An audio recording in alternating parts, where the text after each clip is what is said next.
Yeah, I'm looking forward to this. So I hope you enjoy it. If you don't, there's not a lot I can do about it, really. So I realise that a lot of you don't really know much about me, other than that I'm that raving lunatic that sort of brings the tone down at every poetry event. So I thought I'd start by telling you a little bit about my life story. And all this is absolutely true, honest. And because I'm a pretentious twat, I'm doing it in the third person.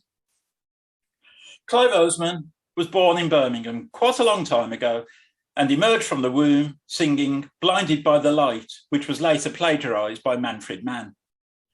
Such was his generosity, he donated the proceeds of the subsequent court case to a charity funding music tuition for underprivileged goats.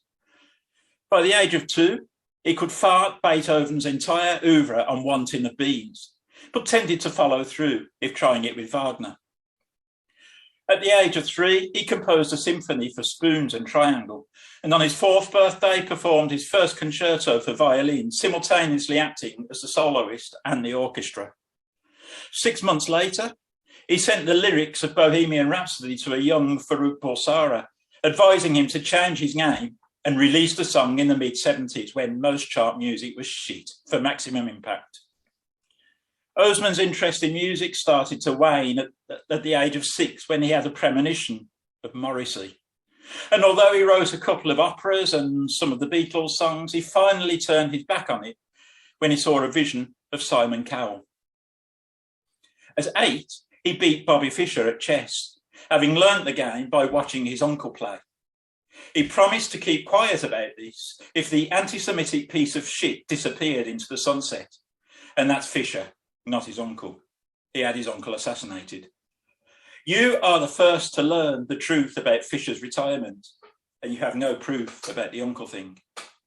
He gave up chess to become a lazy bastard and lived off the royalties from Bohemian Rhapsody until he returned, heavily disguised as all 4 Spice Girls, in an attempt to destroy music forever. His only known oil painting, Giraffe on an Acid Trip, sold for $300 million. And despite moving close to Bristol, he isn't Banksy, though he does urinate very artistically up walls when pissed. In recent years, he has regretted wasting his talents and has become active in spoken word, for which he thankfully has no talent to waste. His autobiography, From Infinity and Beyond to a Damp Flat in Swindon, the story of a wasted genius, is now on sale in Poundland and at all shit jumble sales. Thank you very much. So that's the first one. The second one I wrote recently, and some of you will have heard. In fact, I think I may have even done it here last week, but we've all seen, and all those of us who are on Facebook, which I think is most of us, have seen these ridiculously banal questions that keep coming up, asking questions which are really just asking you to tell them your password and the answers to your security questions. And the amazing thing is that literally hundreds of thousands of people fall for it, and they answer these questions honestly. And I like to put like really silly answers, and it sort of inspired this. And this is an interview with Facebook. So, Clive, where were you born? I was born in a small town just outside Wedlock. I'm not sure where that is. I can't find it on the map. And every time I asked my mother, she said I was a bastard. She never had much patience with me. She has a lot to answer for. What was the name of your first pet? I was never allowed pets, so I got very attached to my pillow. I used to take it for walks, not on a lead, obviously. I didn't want people to know. I used to stuff it up my jumper. It didn't really have a name. Then one day, it suffocated my uncle. I think it did the world a favour, but it had to be put down or taken away for forensic examination, as the police euphemistically called it. That made me sad. What colour was your first car? It was rust-coloured, with a brown interior. The interior wasn't always brown, but my passengers had a collective loss of control as I hurtled through a built-up area at 130 miles an hour on a foggy night. I always had to keep the windows open after that.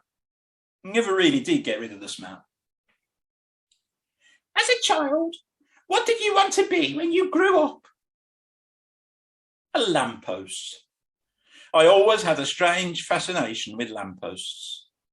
I didn't see the light until I was 18, and the council wouldn't give me a job because I didn't fit in with the standard design, so I went freelance. It was okay in the summer, but winter was a challenge, and having dogs peeing all over me wasn't nice. It made me wonder why people didn't just stick to pillows. They have much better hygiene and they're useful for getting rid of arrogant relatives. Now, as a full-grown single adult, what would be your ideal date? July the 9th. The height of summer. Long, hot days. All the prats who called me a wuss because I can't stand the cold, moaning that it's too hot. I hope they suffer, the bastards.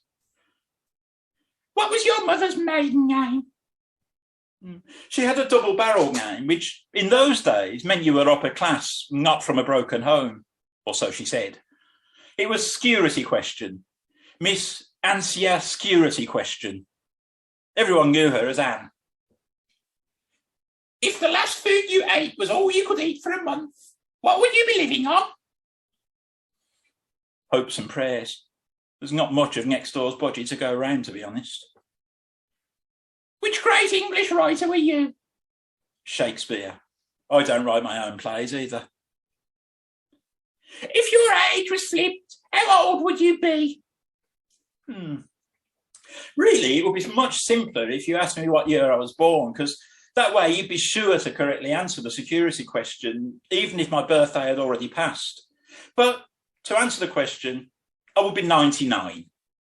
Unless I was standing on my head, then I'd be 66. Who knew standing on one's head could make one younger? And if you ask any more stupid questions, I'll stand on your head. See how young I can make you. Thank you very much. Okay, the next one. Yeah, this is actually not a new poem. I wrote this a long time ago, and I don't think I've ever performed it. If I have, it's only once. And there is a reason for that. And this is the only serious bit of the whole set. I'm going to tell you why I've never performed this. There are certain people on the fringes of my life who watch everything I do. And if I step out of line, they will cause problems for me. It's an ongoing thing. It's been going on for a while, and it'll go on for a while yet.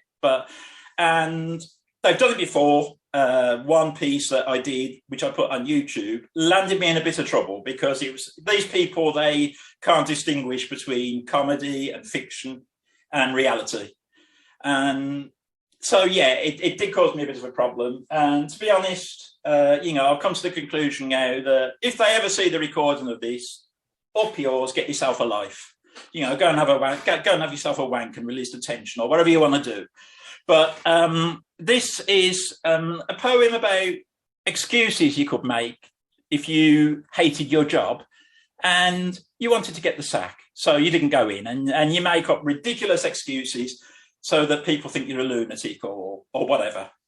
And it's an alliterative thing. There's several stanzas, and each stanza is alliterative with a different letter. And those letters throughout the poem actually spell out the words, stick the job.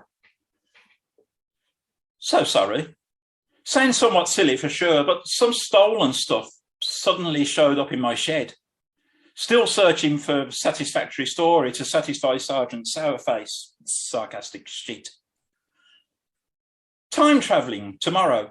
Things turned troublesome, went totally tips up, trapped in 2032, trying to return. But today to you that is totally irretrievable. I'm traumatised. Ian Ingram is an insufferable.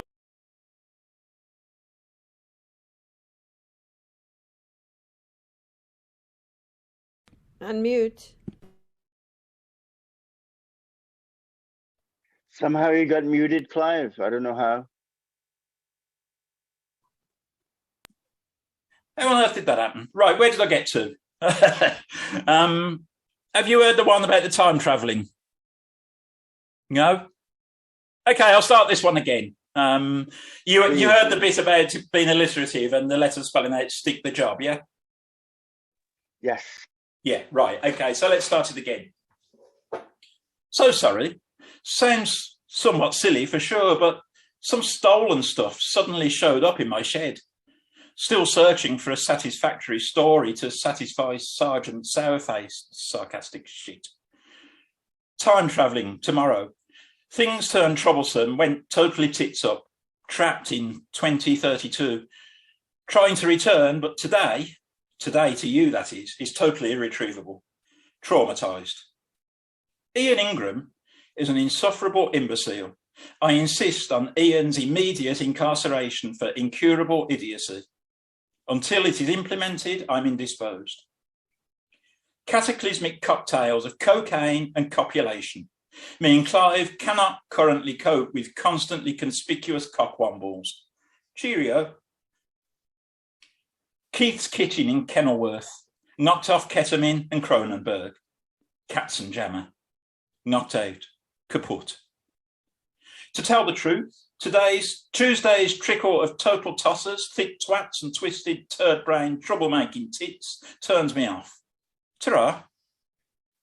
Honestly, being wholeheartedly humped by a hallucinating hippo with halitosis would be hoped for over having to haggle with Harried and Helen in HR. Hell yes. Every evening, envisioning executing egotistical employers like Eddie Edmonds excites me. Expect essential elongated estrangement. Joining in jocularity, joviality, jesting or joking on the job is judged injudicious by joyless jerks like you, so jog on, jizz-face. Obsequious obedience only obstructs one's own objectives. Oseman orates occasional offensive outbursts or obliterates obnoxious overbearing overlords. Okay? Boss.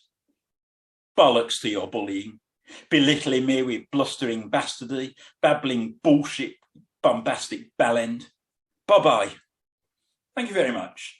So that's Stick the Job, which is all entirely fictional, just in case anybody's watching. Yeah, so the next one is, I mean, it's difficult to know who to trust these days. I mean, how can you trust anyone, to be honest? I mean, we all paint a public picture different to the script we write with behind-the-scenes actions. We use the socials to make an impression that's usually fake, filtering character as well as face. As any of us could be the next big news story, for good or bad. And it makes me sad when I'm proven wrong about the character of an online friend, someone I would have supported to the end. Why not just be yourself? You get found out if you pretend.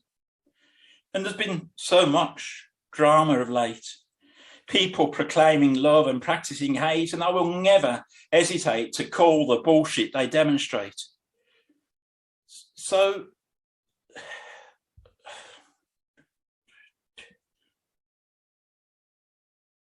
okay, my phone was supposed to ring then and it didn't. So pretend my phone is ringing, okay? Hello? All right, mate. Look, I can't stop. I'm doing a poetry thing on Zoom. Oh, paranoid much? No, it's not about you, you dickhead. Fucking hell. Anyway, why ring now if you're watching me on Zoom? What? I told you not to call me on this number over this. Hang on. I need to mute myself. Hang on a second. I'm really sorry about this. This won't take long.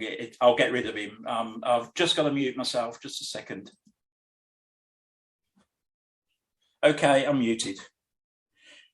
I told you not to call this number. Calls can be easily traced. And if you get me implicated in this, fuck you. I've paid you enough. You get paid for taking the risk. If I wanted to risk getting caught, I'd do the fucking job myself. Look, don't make me lose my temper. You know what happened to Alan when I lost it. Well, no, I know you don't know exactly, but you know he went missing, and really that's all you need to know. Don't ask fucking questions. Jesus Christ, just follow the instructions. No, No violence. Not this time. No, there's no need. Any trace of violence raises the alarm. We don't need that. No, I'm warning you. I don't want violence. And if you use it, I'll have you chopped into little pieces. Listen, I don't know what's so fucking hard for you to understand. You use the key I gave you to gain entry via the back door. The stuff is hidden in a bistro tin, in the cupboard nearest the cooker, top shelf. You take that, you smear the novi on the door handles, and you leave. Job done. You don't have to. Oh, Jesus Christ. Oh, shit. Oh, bloody hell, I left the mic. Oh, Jesus Christ. Jesus. I'm just rehearsing my lines for the amateur dramatics on Saturday. Oh, God, this is embarrassing. Oh, fuck.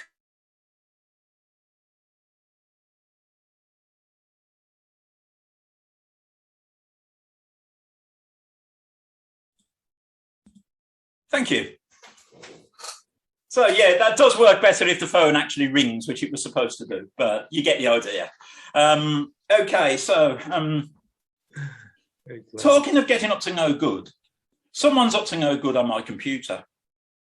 When I wrote this next piece, it was only when I finished it that I realised that someone had swapped the letters F and P on the keyboard. And this was the result. It's called When F and P Change Places. This poem, if that's what it is about nothing in particular, just various bits and pieces. I don't like to start with politics, a pull of fistfots and fanatics who couldn't organise a fist-off in a brewery, and in the case of UK immigration policy, responsible for plenty of fatalities, though I'm sure they will be reported favourably by Fox News and its British equivalent GB News, with Nigel Farage and his friends. So let's be more flippant and talk about sports FIFA like Feet Sampras, famous FIFA from the fast like Napoleon Bonaparte, or even contemporary FIFA like the unfortunately not yet dearly departed Piers Morgan, or Katie Hopkins, who always seems like she's paused a pineapple off her bum. No? Okay, let's talk music. You may have an eclectic taste ranging from the Pooh Fighters through operas like the Magic Flute, old British hits like XTC's Making Flans, Poor Nigel, I'd poison them, wartime classics like Fack Off Your Troubles, Beatles classics like I Peel Pine, festive songs like A Partridge in a Fir Tree, or even some frog rock. I wish I was musical. I'd go on tour, entertaining the pea-fanged public in places like Finland and Portugal and France, and probably New Poundland. But enough of that. Let's talk food. I'm not sure what to eat today, roast fork and applesauce or fish and chips. And if fish and chips, do I have pickled onions or mushy fees? Or do I have a fucker steak and kidney pie? Not saying I eat too much food that's unhealthy and patterning, but my clothes are size trifle XL. Feet of 5 for fit to feck up pickled feathers. What? Plagiarism? Puck up, or I'll punch your lights out. Oh, appended are we? I pray you don't call the felice, the coffers, the pilth, the figs. Puck the felice! Oh, come on. I was joking. I wouldn't really punch you. I don't approve of fisticuffs or violence of any kind. I'm a fussy pissed. My house has patio doors. It's a big house, rather palatial. What? With a games room for four and fing fong. Okay, I'm taking the feast. I live in a folky little flat or apartment, if you prefer, among the pheasants. And I'm probably stuck here until the Grim Reaper comes calling, whatever a reefer is. Thank you very much. But then it keeps happening. You know, I keep thinking I've solved this problem, and then I'll write something. And this next thing is obviously not about me, but I wrote a little story, and then it was too late. By the time I realised that anything with the letters B-O-N came out as N-O-B. You know, it came out backwards. And this is brand new, by the way. Nobody's ever heard this. so I hope it works. I'll do my best. So BON becomes NOB. Nobswar. I decided to leave England, my country of birth, at a young age and make my way to continental Europe. I sold anything of value, had a knob fire to burn a lot of rubbish, and waved goodbye. At first, I thought of heading for Lisnob in Portugal, but eventually decided on France, land of Napoleon Bonaparte. Everyone wished me knob voyage. I was given some strawberry knobs to suck on as a parting gift. One person even gave me a knob's eye tree, which I thought was utterly knobkers, and off I went. I arrived in Paris with big ideas of making something of myself, studying at the saw knob before building a great career. Unfortunately, I didn't speak French, so I ended up as a vagabond before finding my way back home and nobbing with my family. To my horror, I found Knob King Boris was Prime Minister. This filled me with horror, but at least I haven't got a sore knob, unlike him probably. Thank you very much. And the title of that, which I couldn't say at the beginning, was Saw Knob, which I think is a great title for a poem. So I've got two more. And the first one, I need to introduce a special guest who's been waiting patiently for their moment of fame. So I just need to just switch the video off just for a minute, just because they're a bit shy and not used to publicity. So they will have to be sort of brought in gently. Otherwise I won't do it. So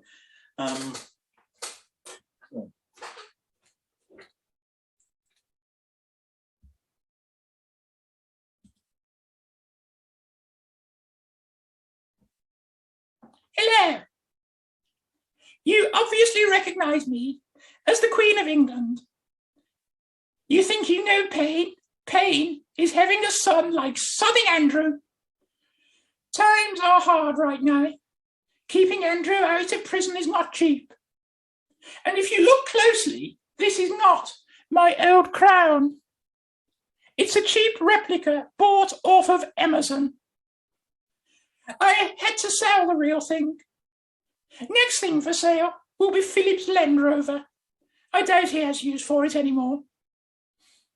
I did consider selling one of Andrew's kidneys, but his body parts being inside other people is what got us into this mess in the first place. So I love the surprise look on someone's face there. But it's true. His body parts being inside other people is what got us into this mess in the first place. So I'm now having to work to earn a living. Simply waving doesn't do it anymore. So I am looking for work commentating on greyhound racing. I'm good at that. I have been practicing. I did try getting my corgis to race, but their solid gold racing jackets weighed them down and made them too slow.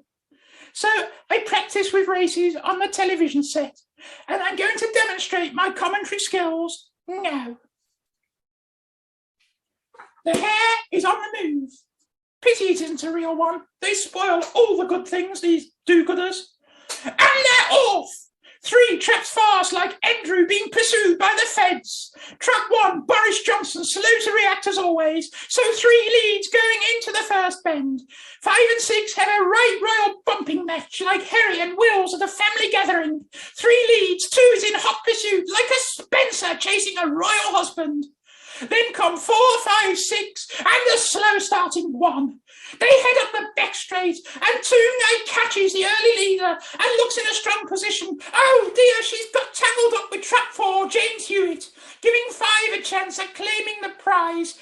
Trap 5, Mick Camilla takes it up and powers away from the pack. 1 is making some late ground but has left it way too late as always. 5 is going to win this by the length of Philip's ego. 5 wins, 4 runs on for second, and to be honest, who gives a flying fuck who came third?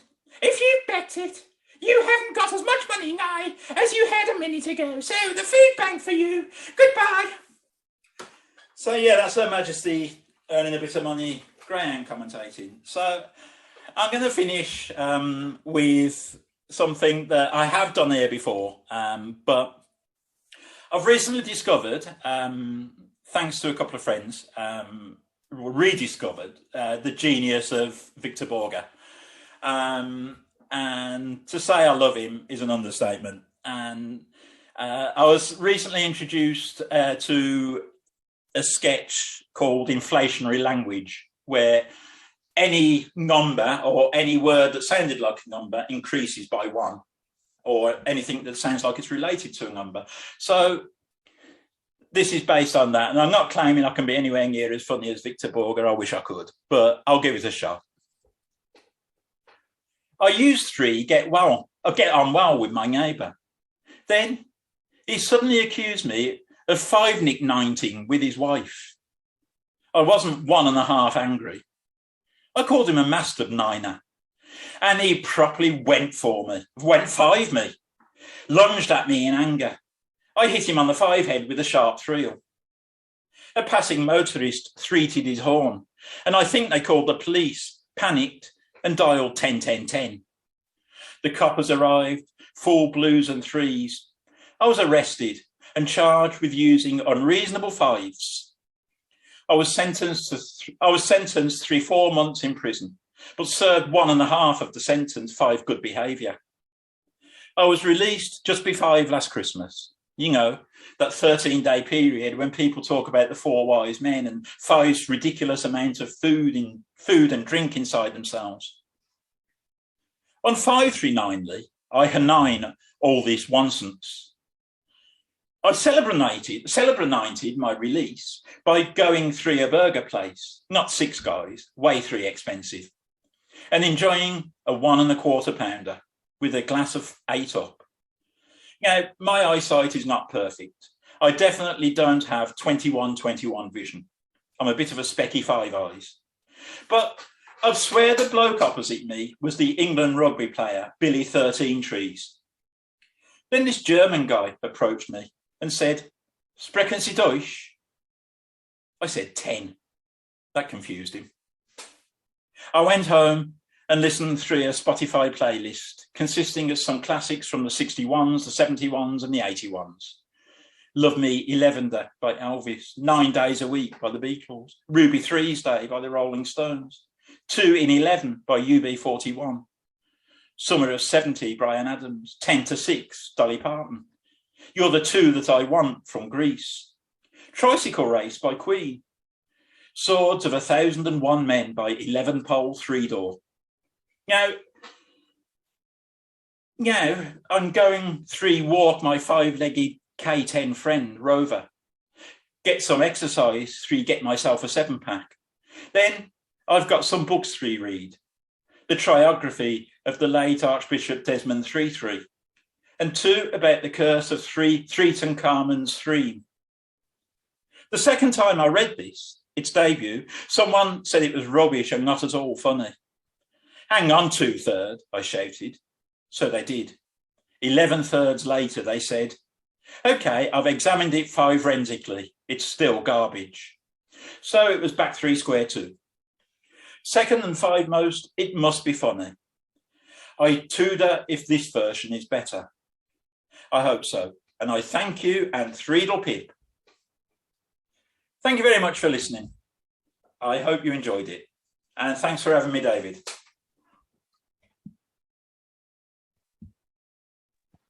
Woo!